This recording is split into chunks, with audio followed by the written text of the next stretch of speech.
C'est l'heure de recevoir l'invité de la matinale et ce matin, il intervient depuis la ville de Safi. J'ai le plaisir de vous présenter Badr Belej, expert en blockchain. Et qui dit blockchain dit crypto-monnaie.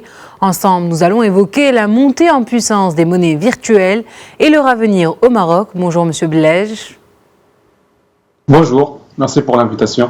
Merci à vous. Nous vous avons présenté comme un expert en blockchain. Pour les non-initiés qui nous suivent, pouvez-vous nous expliquer ce concept et nous parler brièvement des mécanismes derrière les crypto-monnaies ?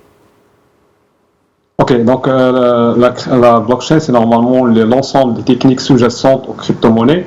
C'est la technologie qui permet que la crypto-monnaie opère d'une façon décentralisée sans avoir besoin d'une autorité ou de quelconque instance de contrôle. Donc, brièvement, c'est une technologie qui se base sur la duplication de l'information entre un certain nombre d'acteurs dans un réseau pair à pair.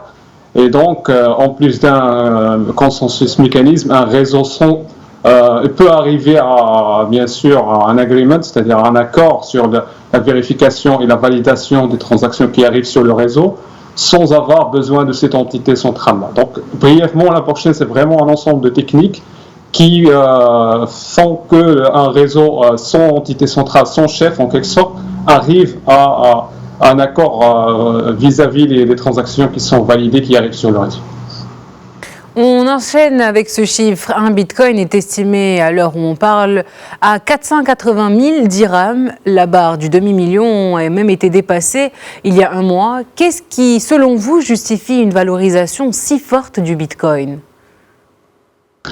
Bon, si on parle de la valorisation du Bitcoin, il y a divers facteurs qui ont causé cette montée des cours. Mais on peut citer trois facteurs qui sont les plus marquants.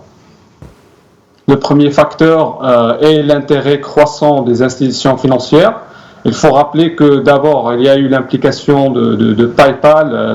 La banque américaine a lancé fin octobre un service d'achat et de vente des crypto-monnaies.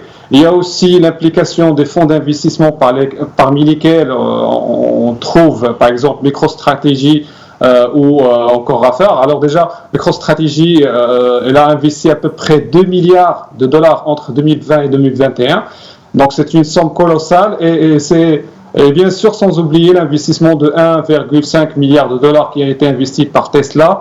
Le mois passé, bien sûr, une annonce qui a été accompagnée par beaucoup de médiatisation, chose qui a lancé en quelque sorte une boule de neige qui n'a cessé de rouler.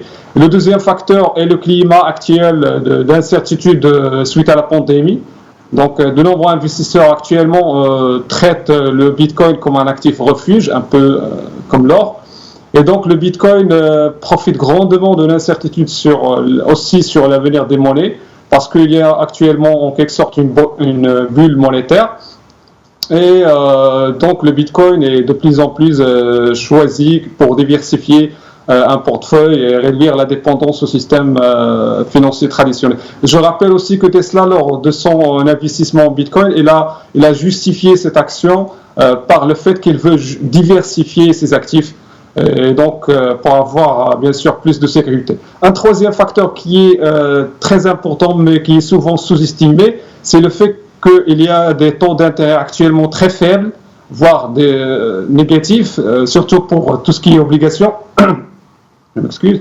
Chose qui fait que les investisseurs choisissent d'investir dans des assets qui sont plus rentables comme le Bitcoin, même s'il y a un risque. Parce qu'on sait là où il y a le risque normalement, là où il y a le profit. Donc les gens essaient d'éviter bien sûr d'investir dans des bons avec un retour très faible, et migrent plutôt vers ces actifs-là, surtout le Bitcoin. Et donc ces trois facteurs, grosso modo, c'est les facteurs qui ont poussé cette montée en flèche. Mais un quatrième facteur, on peut dire que le secondaire, c'est le fait que personne ne connaît la valeur réelle de Bitcoin. On ne peut pas justifier qu'il ait la valeur réelle parce que Bitcoin, c'est une monnaie qui est rare.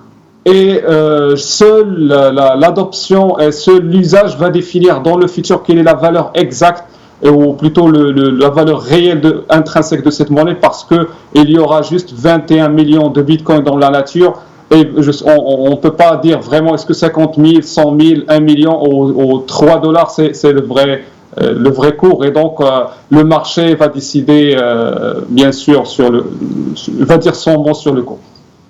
Et d'ailleurs, comment s'est opérée la montée en puissance du Bitcoin au fil du temps? Normalement, Bitcoin a commencé avec 0,00 quelques cents, c'est-à-dire quelques cents au début en 2009. Il y a eu la première grande montée vers 1000 dollars, je crois que c'était en 2013. Après, il est redescendu vers quelques 300 et quelques dollars. Après, il y a eu la montée de 2017 vers, si je me rappelle bien, 12 000, et ensuite il a monter jusqu'à même 20 000 pour redescendre après vers 3 000 et on est en 2021 avec une descente, avec une montée vers 50. Je crois que le plafond qu'on a atteint c'est 58 000 et donc ça, c'est en quelque sorte ça c'est l'oscillation historique des prix. Et comme j'ai dit, pourquoi on a cette oscillation? Parce que on connaît vraiment pas la vraie valeur de cette monnaie, parce que c'est un actif récent, c'est un actif qui est en quelque sorte un intrus, et donc on essaie de, bien sûr, l'offre et la demande qui définit la vraie valeur. C'est comme un tableau, c'est comme une pièce d'art qui commence avec un prix, bien sûr, qui est très faible, mais suite à la demande, on arrive bien sûr à des prix qui sont astronomiques. Face à une telle volatilité, comme vous l'avez mentionné, une question s'impose naturellement. Jusqu'où peut s'envoler le Bitcoin? C'est une question vraiment très difficile, parce que personne ne peut prévoir quelle est c'est-à-dire en quelque sorte le plafond. On va arriver à quel cours, à quel prix. Parce que, comme j'ai dit, c'est l'offre et la demande qui définit le cours. Il n'y a pas vraiment des systèmes, ou plutôt il n'y a pas une justification de la valeur d'une façon intrinsèque. C'est-à-dire le marché peut bien sûr faire monter le cours de Bitcoin jusqu'à 100 000 ou plus, parce que, comme j'ai dit, il y a un climat d'incertitude économique, il y a aussi un problème de bulle monétaire, mais il faut se rappeler que Bitcoin a monté en valeur dans l'année 2009 certainement parce qu'il y avait la crise mondiale de 2008. Et donc, une deuxième crise mondiale, je crois qu'il va propulser le cours de Bitcoin vers des prix ou vers des cours qu'on n'a jamais vus, vers 100 000 ou plus. Vous l'évoquiez il y a quelques instants, l'investissement de 1,5 milliard de dollars de Tesla. S'agit-il là d'un simple coup opportuniste, ou c'est la monnaie virtuelle qui s'impose aux hommes d'affaires de la planète? Bon, à mon avis, je crois que l'action, ou plutôt l'achat de 1 milliard, 1 milliard de dollars en Bitcoin, en quelque sorte, c'est une action intelligente. Pourquoi? Parce que déjà, Bitcoin, il est en train de s'imposer, et acheter, bien sûr, l'investissement qui a fait Tesla a fait propulser les prix, donc Tesla était gagnante. Aussi, on est en train de dire actuellement et prévoir que Bitcoin peut devenir la monnaie du futur. Bien sûr, il y a un long trajet, mais la monnaie a confirmé sa résilience, a confirmé qu'il est vraiment une monnaie fiable qu'on peut utiliser. Bien sûr, je parle techniquement, je ne parle pas des aspects de volatilité et autres. Ça montre que c'est une technologie qui est là pour rester, et donc en quelque sorte Tesla a fait, ou plutôt Elon Musk, c'est parce que c'est le monsieur qui est quand même qui a fait cette décision, a prévu, bien sûr, a fait en quelque sorte une projection future, de dire voilà, Bitcoin c'est quelque chose qui va monter, et il avait raison, parce qu'ils ont fait l'achat, je crois, dans les 40 000, et juste une semaine après, on a atteint 50 000, donc ils ont fait quand même un profit rapide juste dans une semaine ou quelques. Et donc, dans le long terme, je crois que cet investissement va faire un grand retour à Tesla. Mais il y a juste un petit problème, c'est que actuellement le cours Tesla il est en train d'être corrélé au prix de Bitcoin. Donc, une fois le prix de Bitcoin monte, le cours Tesla monte, et vice-versa. Vous parliez de montée. Qu'est-ce qui, selon vous, en parallèle ou plutôt en revanche, pourrait le faire chuter? Bon, qu'est-ce qui va le faire chuter, c'est la disparition de la demande. Et donc la disparition de la demande peut être bien sûr provoquée par plusieurs actions, par exemple, je ne sais pas, des actions hostiles de la part des gouvernements, par exemple des interdictions au niveau étatique, il y a quand même des news qui sont négatives, par exemple faire tomber des exchange markets, c'est-à-dire les marchés sur lesquels les utilisateurs ou les individus achètent ou vendent Bitcoin. Mais comme j'ai dit, quand même, ça va faire chuter Bitcoin vers juste un cours qui est plus bas, mais ne va pas le rendre nul, c'est-à-dire ne va pas le nullifier, ni bien sûr rendre Bitcoin acheté ou vendu à $0. C'est ce qu'on a cru en 2017. Beaucoup de gens, beaucoup d'économistes même ont dit oh voilà, c'est la fin de Bitcoin, Bitcoin est mort, donc il va descendre à zéro, il ne sera plus utilisé. Mais on a compris que non, Bitcoin c'est une monnaie vivante, il y a tellement d'investissements que ces investissements servent comme support qui font que cette monnaie-là, elle est protégée par les gens qui ont de l'intérêt derrière. Et actuellement, on a comme j'ai dit, des fonds d'investissement, des acteurs, des géants derrière. Donc ça va servir comme support pour toujours éviter que Bitcoin connaisse un crash. Mais comme j'ai dit, rien n'est impossible. Donc Bitcoin peut descendre facilement vers 20, 10 000. Donc ça dépendra vraiment des marchés et de la réponse des gouvernements, surtout des gouvernements face à cette crypto-monnaie.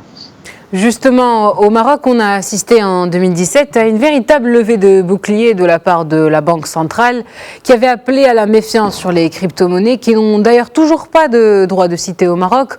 On constate cependant que les positions ne sont plus aussi rigides 4 ans plus tard. Bon, quand même, il faut clarifier la position parce qu'il n'y a pas eu de changement de position et il faut quand même comprendre la situation actuelle.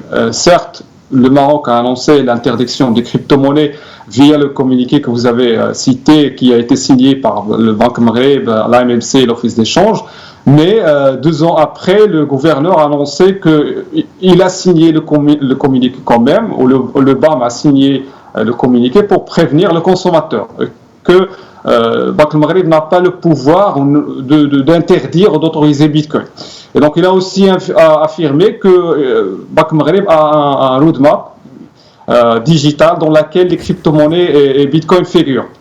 Et donc, déjà, cette dernière décision de former un comité pour étudier le sujet de la CBDC, ce qu'on appelle la monnaie digitale des banques centrales, est tout à fait normale. Et donc, bien sûr, ça s'inscrit dans le cadre que beaucoup de banques centrales à travers le monde étudient cette question d'avoir ce qu'on appelle une CBDC. Comme le montrent déjà les rapports de la BIS, c'est la banque centrale des banques centrales, qui a montré que beaucoup de banques centrales à travers le monde étudient ce sujet de la CBDC, s'intéressent à l'implémenter comme étant une monnaie virtuelle au niveau national. Mais comme j'ai dit, au Maroc, rien n'a changé. Juste Banque Maghreb, pragmatiquement et intelligemment, il a choisi d'étudier la CBDC qui reste une variante de la crypto-monnaie. Ce n'est pas une crypto-monnaie, c'est juste en quelque sorte une variante qui va remplacer en quelque sorte la monnaie scripturale en un format différent qui est basé sur la technologie sous-jacente qui est la blockchain. Et donc, à mon avis, la position reste la même, l'interdiction. Même qu'on peut, bien sûr, on peut débattre l'interdiction, mais l'interdiction, elle est là. Mais Banque Maghreb, elle a, comme j'ai dit, choisi d'étudier une variante qui n'est pas liée quand même au sujet de l'interdiction. Justement, une commission de Banque al-Maghreb est en préparation pour étudier le lancement d'une crypto-monnaie marocaine. Pourquoi ce changement de cap et pour quel objectif ? Normalement, selon mon étude personnelle ou ma lecture personnelle de leur annonce, je crois qu'ils vont partir vers le sens d'étudier la question de la CBDC, dans le sens de l'utiliser comme ce qu'on appelle wholesale CBDC, c'est-à-dire une CBDC, une monnaie virtuelle électronique de gros. c'est-à-dire entre la banque centrale et entre les banques commerciales, mais non pas comme une monnaie digitale qui sera un e-dirham qui sera utilisé par la population. C'est ma propre lecture. Et donc je crois, pourquoi ils vont dans ce sens-là, parce que la CBDC en quelque sorte présente plusieurs avantages. Bien sûr, c'est une monnaie sécurisée, technologiquement parlant. C'est une monnaie sécurisée, c'est une monnaie très rapide à utiliser, c'est une monnaie qui peut booster l'innovation, parce que là, on est en train de parler d'un concept qui est très important, c'est la monnaie programmable, the programmable money, c'est-à-dire d'avoir une monnaie dans laquelle on peut, ou sur laquelle on peut agir, on peut définir en quelque sorte les clauses de dépenses, n'importe quelle politique de la Banque centrale, on peut l'implémenter en quelque sorte sur une CBDC. Il y a même la Banque de Chine actuellement travaille sur un projet de l'yuan électrique, et la Banque centrale prévoit d'utiliser cette monnaie-là dans le sens où elle peut renforcer sa politique monétaire, c'est-à-dire imposer à la population des règles, par exemple, de dépenses ou d'épargne de cette monnaie-là, et ça va donner plus de contrôle aux banques centrales. Et donc, tous ces avantages-là font que les banques centrales actuellement s'intéressent plus, bien sûr, à cette monnaie-là, sans oublier le problème du cash au Maroc, bien sûr, avec un rêve de devenir un pays cashless, mais comme j'ai dit, moi, je lis l'annonce comme étant juste une monnaie wholesale, c'est-à-dire de grands entre les banques, mais rien n'empêche, si le projet, bien sûr, déjà c'est juste un comité d'études, donc si l'étude est favorable et on commence à vraiment à mettre le projet, déjà la Banque de France a fini ses essais sur une CBDC similaire, donc si on fait nos tests et on implémente une CBDC, je crois que une fois la CBDC de gros est validée, pourquoi pas ne pas penser à mettre en place une CBDC, un e-dirham qui est de détail, qui sera utilisé par la population. Merci, Monsieur Belej, pour ces précieux éclairages. Je vous rappelle que vous êtes expert en blockchain. C'est la fin de notre invité de la matinale. Merci de l'avoir suivi. Vous pouvez toujours retrouver nos contenus d'information sur Média News, notre média digital, medianews.com, ou en téléchargeant l'application Média News sur votre smartphone. L'info continue sur Média TV. Restez avec nous.